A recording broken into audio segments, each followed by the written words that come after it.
Well, howdy everybody, it's Matthew, your friendly neighborhood technician, making another video for you out of Boise, Idaho. I've been absent from YouTube for about the past week or so. I've been real busy trying to run shop basically and just get work turned out, so I really haven't felt like I've had much time to stop and make videos and answer questions and stuff, but here pretty soon I am going to be able to do that. So today I just wanted to make a simple video. If you follow my channel, you know that I did a diagnosis on this 1993 Lincoln Town car with a 4.6 liter engine. Basically major hesitation when you give it the gas, can't get the vehicle to go over 25 miles per hour. Even at idling, engine will not rev up. It'll idle just fine, but if you put any load on the engine, it just won't go. It acts like it doesn't have enough oomph in it, basically, as I call it. So did a diagnosis on it, checked the fuel delivery system, all that turns out great. Drove it up and down the street, manually shifted the transmission from first gear up to drive, transmission shifts just fine. So went ahead and started pulling spark plugs, and what I found was that 3 of the spark plugs are just completely worn and gone. So let's see if we can do a comparison here. Here's the difference. Brand new spark plug with electrode. Old spark plug, wore out spark plug, completely rounded off with no electrode whatsoever. So there are 3 of these that are like this, and they're all on the same side of the engine that the backfire was coming out of. So I've decided to go ahead and change spark plugs, wires, and because they're so old and I'm going to be in here anyways, I'm going to go ahead and change out the coils. They are the original Motorcraft coils. So spark plugs, wires, coils, and then I'm also going to clean the airflow sensor, and I'll show you how to do that. One of the first things that you want to do when you're replacing spark plugs, go ahead and go to the World Wide Web, the internet, a Chilton's manual, the factory manual for whatever vehicle you're working on, and look up what the spark plug gap is supposed to be. Now the spark plug gap is the distance between the electrode. Let me get it focused in there. So it's the distance between the electrode and right here, so where my fingernail is. That is a spark plug gap. That is the distance between there. And so you want to get a tool that looks something like this, and it'll have different gap sizes on there.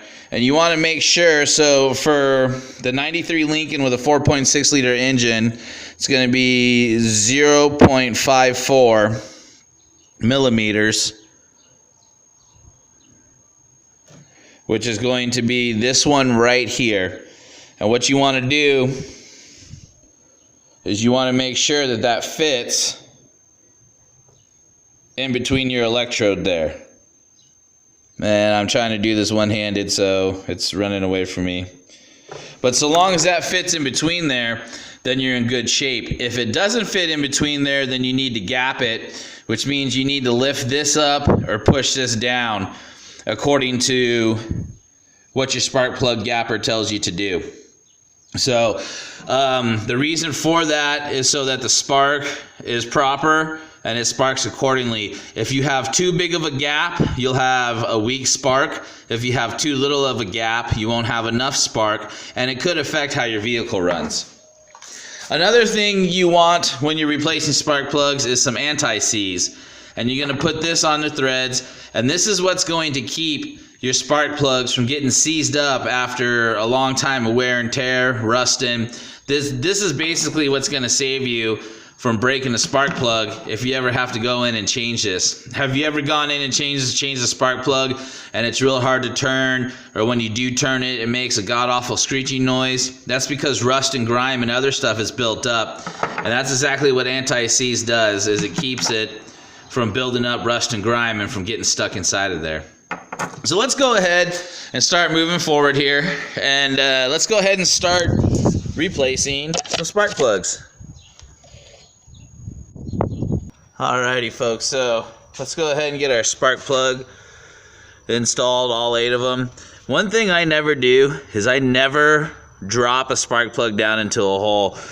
Back in the day when I was first starting out, I used to drop them down in the hole. But that was until one day one of them cracked right here from being dropped down into the hole.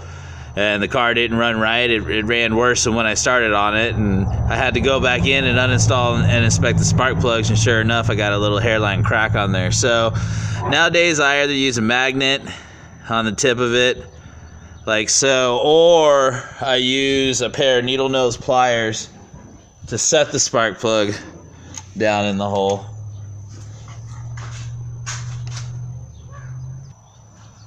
And this way, I'm not dropping it down in the hole. I don't have to worry about it cracking or doing anything like that, breaking. But yeah, before I used to just take them like this and then just drop them down in there. Alright, so I got those 4 in.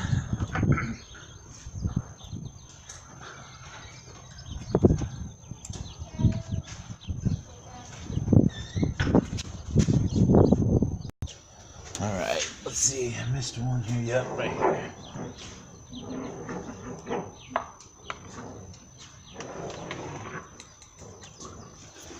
Okay.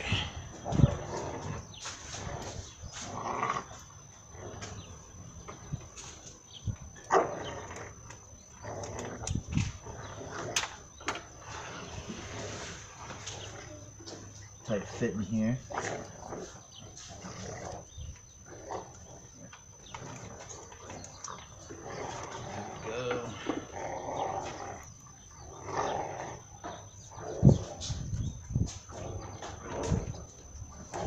And there we go.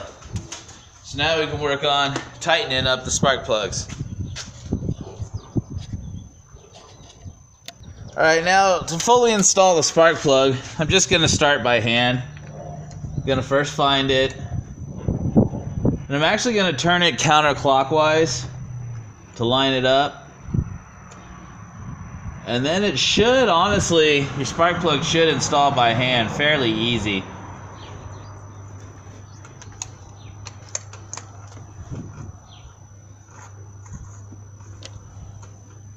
If it doesn't, it's possible that you cross-threaded it.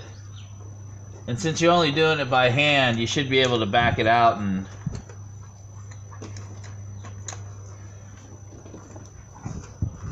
reset it, save yourself from destroying any threads.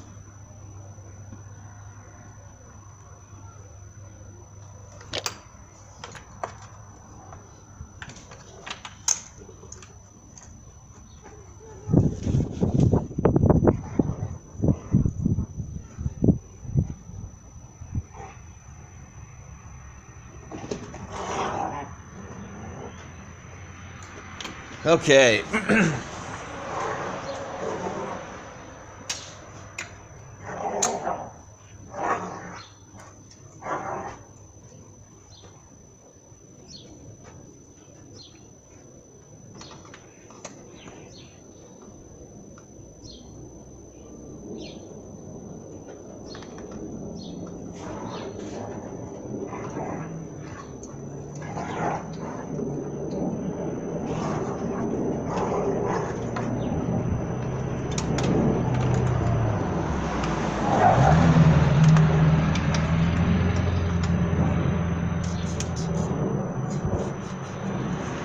Move that vacuum line out of my way so I can just get right inside of here.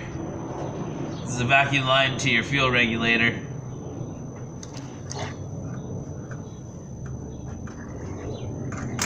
And last but not least,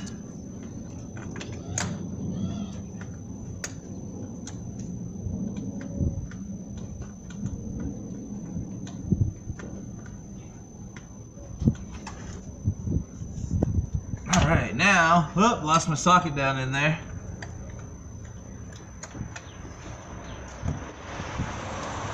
Now we're going to get in there with our ratchet and just get everything snugged up.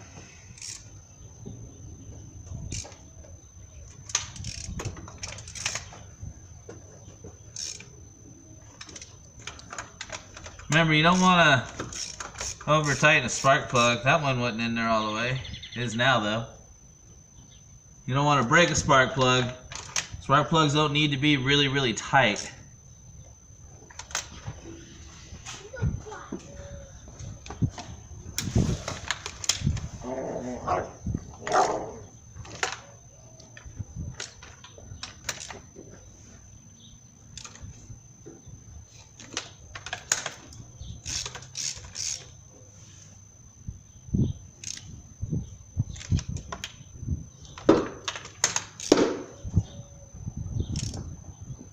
All right, there we go. So now we got our spark plugs all taken care of. It's time to do the coils and wires, and that can be a little intimidating because we're looking here and we've got, let's see if I can get you a shot here. So we've got a coil here, but not all 4 spark plug wires go to this side. It looks like these two, this one, and this one actually go over there, with this one going here and here. And I need to replace these coils also. Now they're not numbered. There's no numbers on these coils. So the firing order of this engine is 1, 2, 3, 4. And actually, let me rephrase that. That's not the firing order. The cylinder order is cylinder 1, 2, 3, and 4. And then on the other side, you've got cylinder 5, 6, 7, and 8. So looks like on this side, we've got cylinder 1 and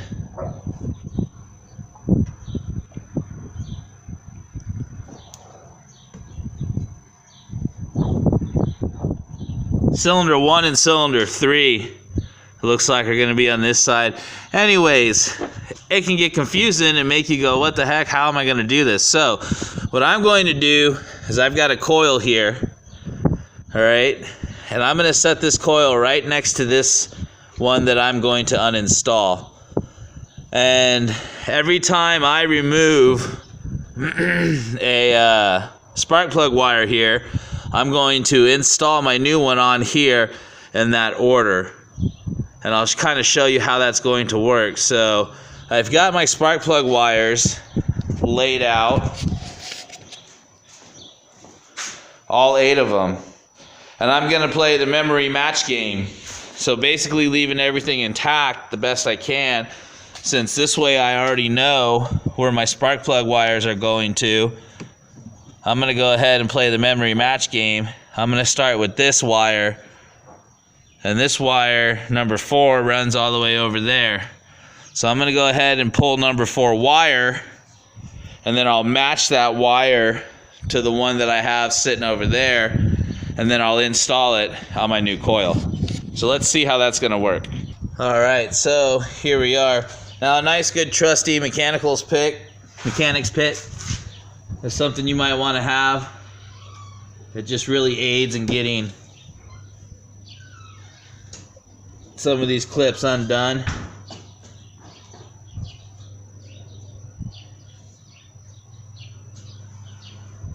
Without breaking them. Come on. Just be careful, don't stab yourself. I stab myself all the time with these suckers.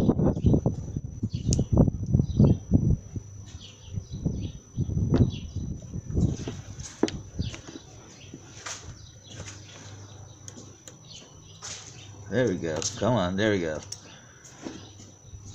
And once you get that clip undone, just set it aside somewhere safe. Same with this guy.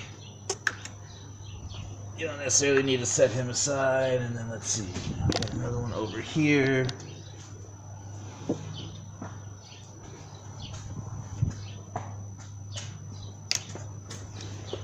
There we go. Okay, so let's see, let's go ahead and change cylinder number 1, who also has a clip.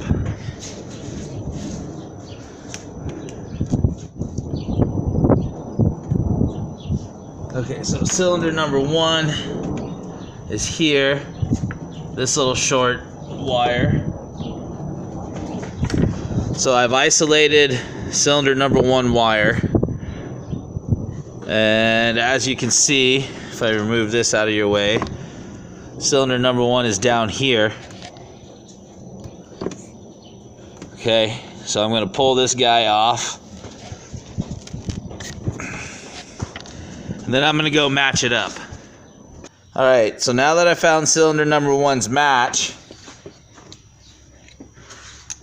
I'm going to go ahead and install that on my new coil.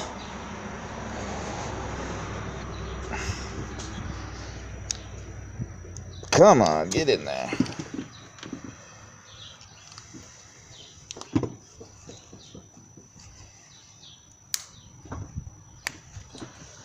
Alright, so I got that installed on my new coil, and that's actually not the right spot. So did you see how that works? If my coil installs like so, it needs to be down here where I'm missing.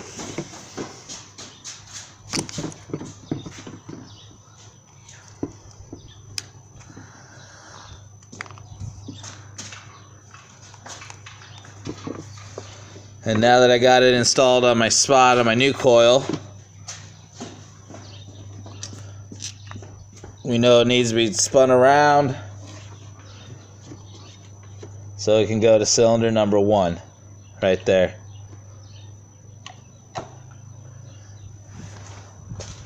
So you see how that's going to work?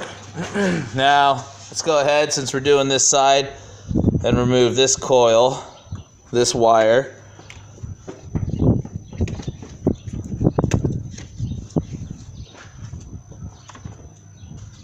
And this is cylinder number 4 over here. So again, I'm going to go find its buddy,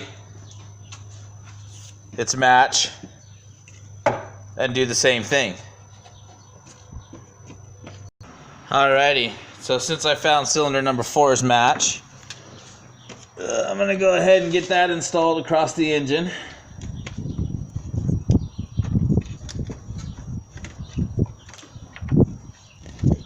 Okay, and since I now know that this is cylinder 1, this is cylinder 4, I'm going to go ahead and get it installed on my new coil accordingly. And I mean, if you want to come up with your own method of doing this, go for it. But doing it this way, you don't got to go look up a bunch of firing orders and waste a bunch of time doing stuff like that. So we'll get you pressed into here.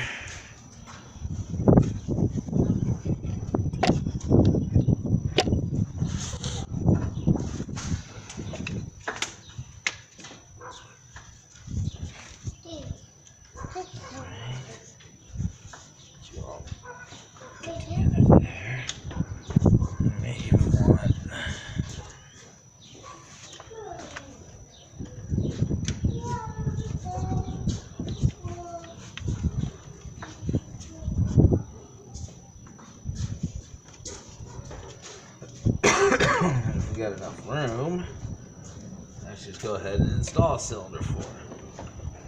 Cylinder 4 installed.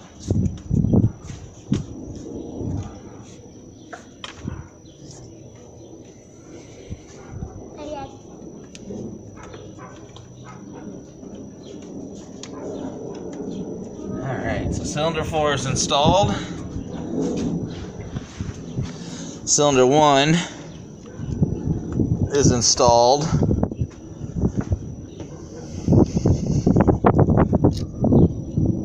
That leaves us with the final 2 on this side. And you might even have to adjust some of this out. So we now have cylinder 3.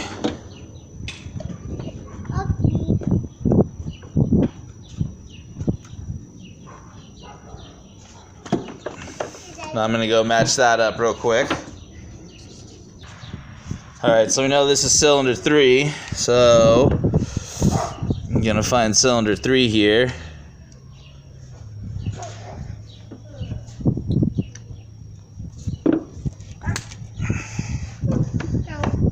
cylinder 3 installed.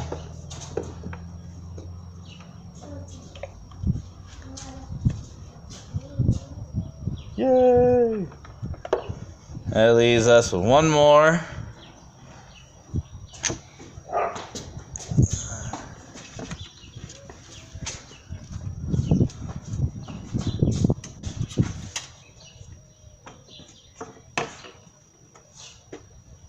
That's going to be cylinder 6.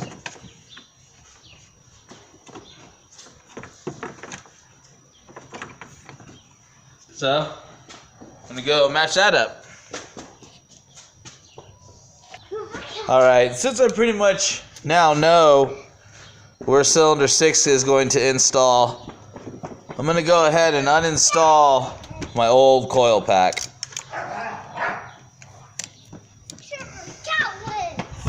And I believe that's an 8mm. Nope, it's actually going to be smaller. I will be right back. Alright, so that turned out to be a 7mm.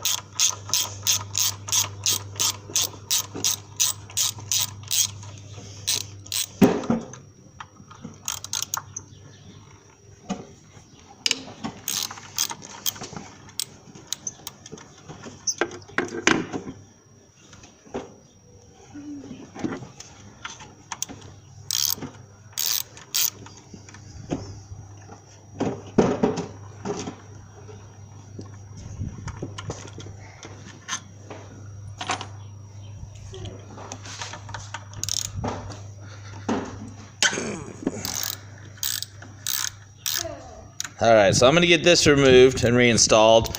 I'm going to pause it so I can save the video space. Alright, now that I got that installed, I'm going to go ahead and run my 6th wire for cylinder number 6. It's actually my 4th wire, but it's for cylinder number 6. Alright, so now that we've got all of that installed and ready to go, we're going to go ahead and do the other side pretty much the same way. I'm not going to videotape that because I want to show you the end game, which is cleaning off the airflow sensor and getting that reinstalled as well. So I'm going to go ahead and move to the other side and just briefly show you that. Okay, so I'm going to show you a different method on this side. This method has you go ahead and remove the coil ahead of time, but still leave it all attached to the wires.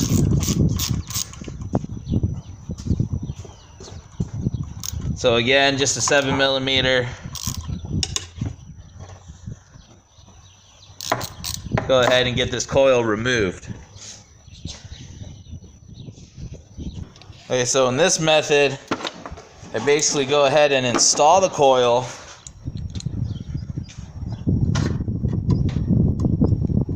And then as I take away from the old coil, I'll add to here. So if I remove this one, I'll make a note that that is this one here. If I remove this one, I'll make a note that it's this one here.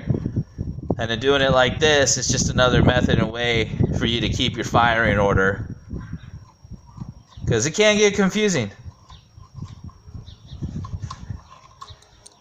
Alrighty, and there you go. We are now finished with installing new coils, all 8 spark plugs and all 8 wires. Now the next thing to do on this job is to go ahead and use my tamper-proof Torx bit. So you see how it has a hole in there. And get my mass airflow sensor out. On this 93 model, it's actually just known as an airflow sensor. So I'm going to get this removed. And then I'm going to use some cleaner. And I'm going to get it all cleaned up.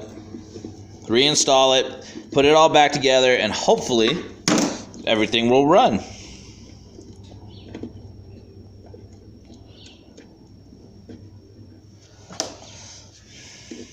So there's not much to uninstalling this. Yep. Just pull your bolts out. And then lift straight up and out. Like so. And I actually already cleaned this one. So once you sprayed it, we're going to put it all back together and get this vehicle started. So, alrighty folks, well, I'm running out of camera space here, out of memory space, so I'm going to go ahead and cut this one off. I appreciate you coming out and watching my videos and hanging out with me. If you have any questions, just put them in the comment section, and I'll go through them once a week and do my best to get back to you and answer them and everything. So, once again, thanks for your support. This is Matthew, your friendly neighborhood technician, signing off.